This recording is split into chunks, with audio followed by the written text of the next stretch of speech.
soal yang adanya intimidasi ke rutan. Mungkin bisa dijelasin Bang soal itu?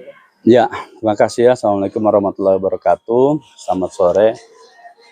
Pertama begini ya, saya baru-baru juga dapat informasi soal itu. Tapi persoalannya karena ada postingan dari Nikita juga ya, yang kemudian itu beredar di mana-mana bahwa ada tindakan yang diduga mengintimidasi dari Nikita sendiri atau klien kami.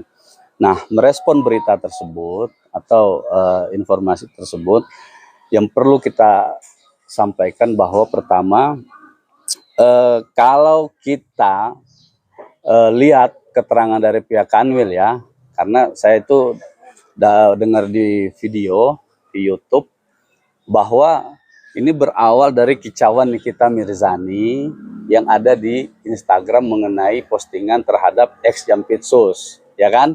Nah, berarti poinnya adalah ini yang dipersoalkan adalah mengenai tindakan atau postingan terhadap ex Jampitsus. Itu dulu ya.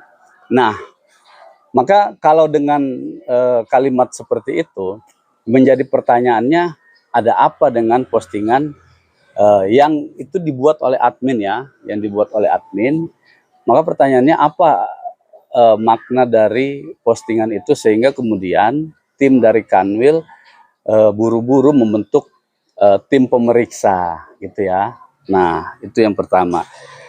Yang kedua, yang perlu kami sampaikan juga ya, bahwa klien kami Nikita Mirzani ini perlu diketahui selama ini kan dalam menjalankan proses hukum selalu bersikap baik, sopan gitu. Nah, setiap ada urusan apa-apa beliau juga selalu mau berkontribusi terhadap urusan-urusan yang ada di rutan. Termasuk kemarin Nikita juga diminta menjadi duta Wartel Suspas gitu ya. Nah, ini yang kemudian menurut kami adalah ada something wrong, ada sesuatu yang salah lah di dalam hal ini.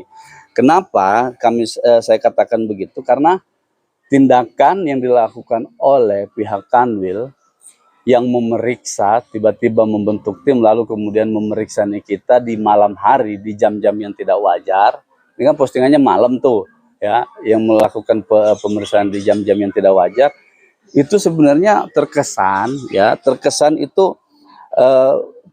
ada sesuatu yang tidak atau yang tidak wajar gitu ya.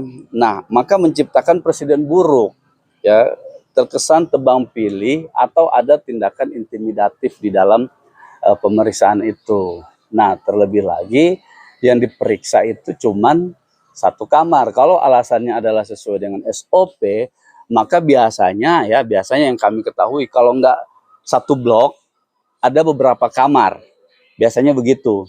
Misalnya dari pihak Kanwil, mendapat pengaduan atau mendapat laporan dari masyarakat misalnya bahwa ini ada penggunaan handphone dan lain sebagainya. Misalnya ya.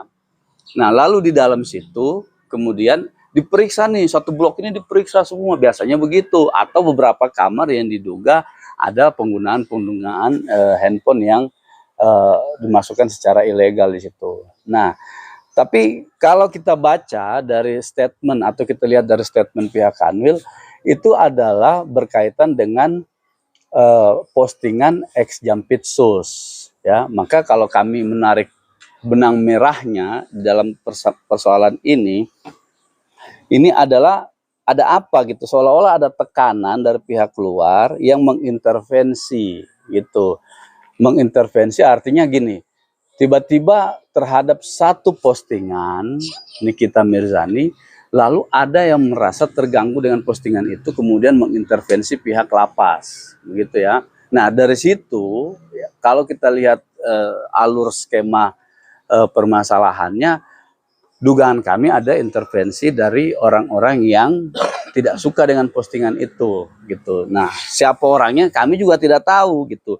Karena apa? Ini cuman berkaitan dengan postingan ex Jampitsus. Nah, dari sekian banyak postingan yang dilakukan oleh admin di Instagram Nikita, kenapa? Pertanyaannya itu ya, kenapa cuman persoalan postingan ex Jampitsus yang dipermasalahkan, lalu tiba-tiba buru-buru membentuk tim melakukan pemeriksaan kepada Nikita, dan itu dilakukan pada malam hari yang tadi kami bilang di jam-jam yang tidak wajar, yang terkesan itu tebang pilih dan intimidatif, seperti itu. Bang, kita berurutan deh bang.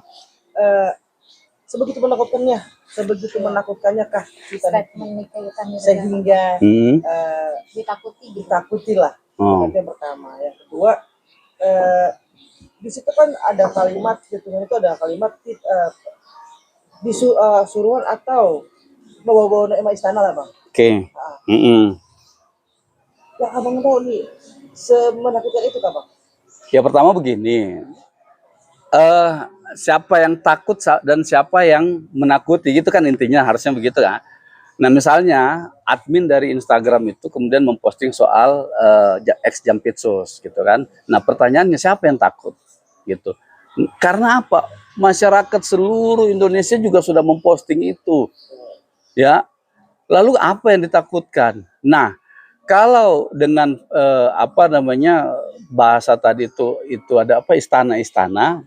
Nah, maka pertanyaan hukum yang seriusnya, istana apa hubungannya dengan postingan Instagram yang muatannya adalah mengenai ex Jampitsus? Kalau itu benar ya, kalau itu benar ada suruhan atau perintah dari istana, ini juga beritanya masih simpang siur gitu, menurut versi kami. Tapi kalau saya melihat di media yang beredar melalui postingan Nikita yang di-repost oleh beberapa media, ratusan bahkan ribuan media, itu di situ tertulis memang bahwa ini adalah titipan dari istana atau atensi dari istana.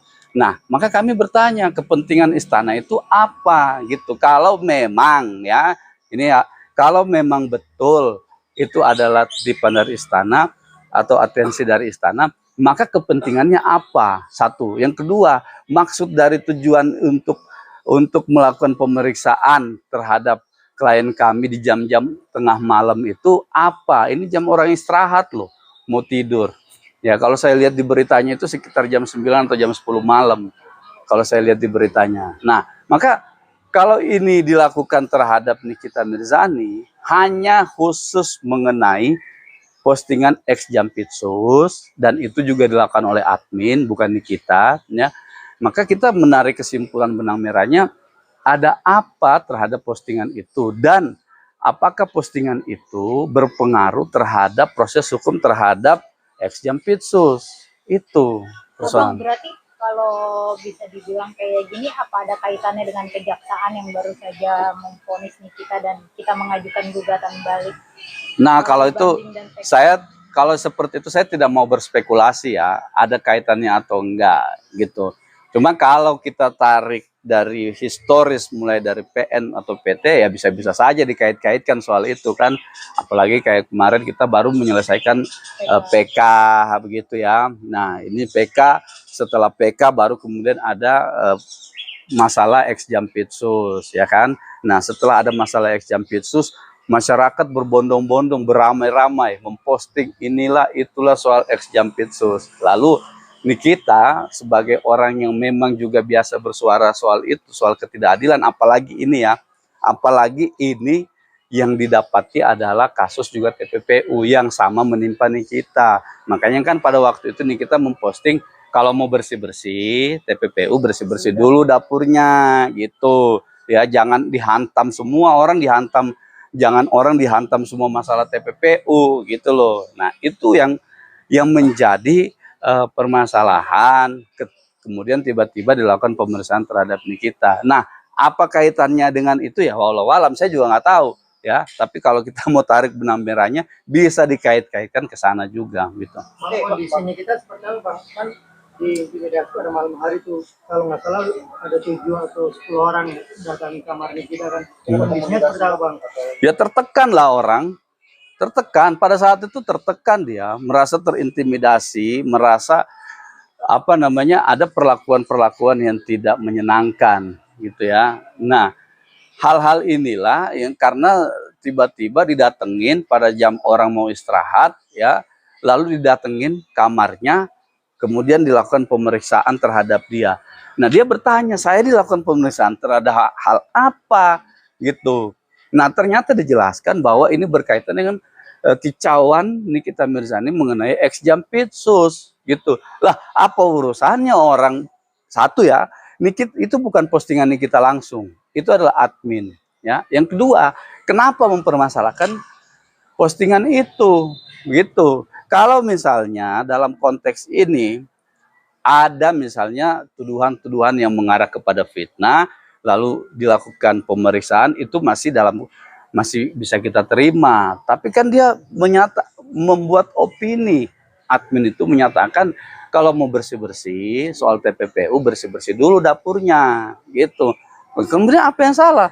Kok tiba-tiba dengan postingan itu merasa takut, merasa ada apa gitu. Nah, klien kami tiba-tiba didatengin merasa tertekan segala macam, melakukan tindakan tidak menyenangkan juga gitu.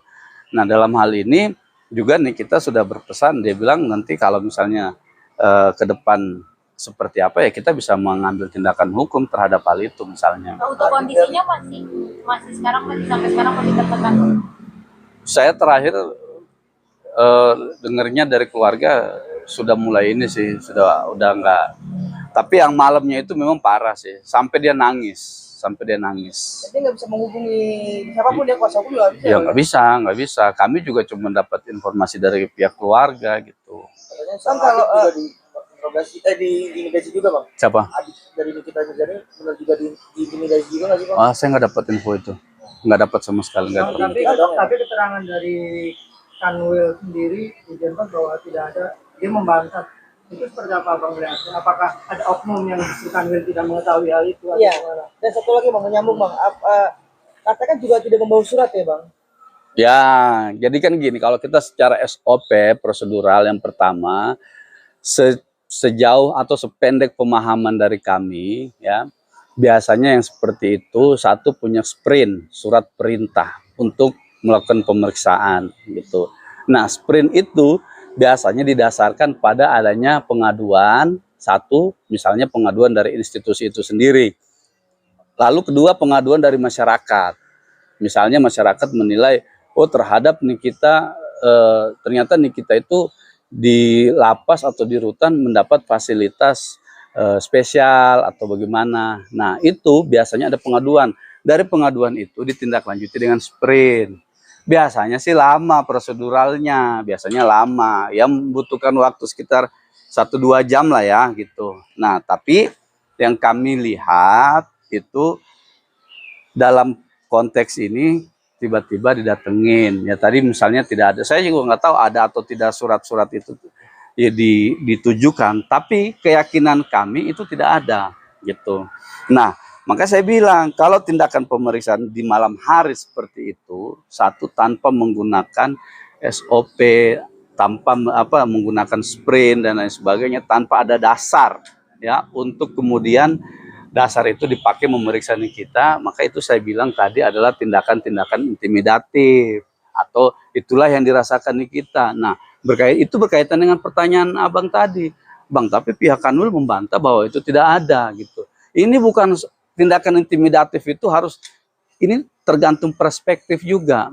Misalnya gini, tindakan intimidatif itu tidak harus dengan lu harus begini ya, lu mana, lu mau kemana, lu itu tidak seperti itu.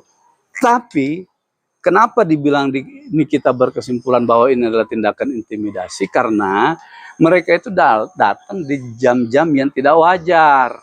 Ngerti nggak? Maksudnya tidak wajar itu dalam konteks apakah ini jam kerja atau jam operasional atau jam apa gitu.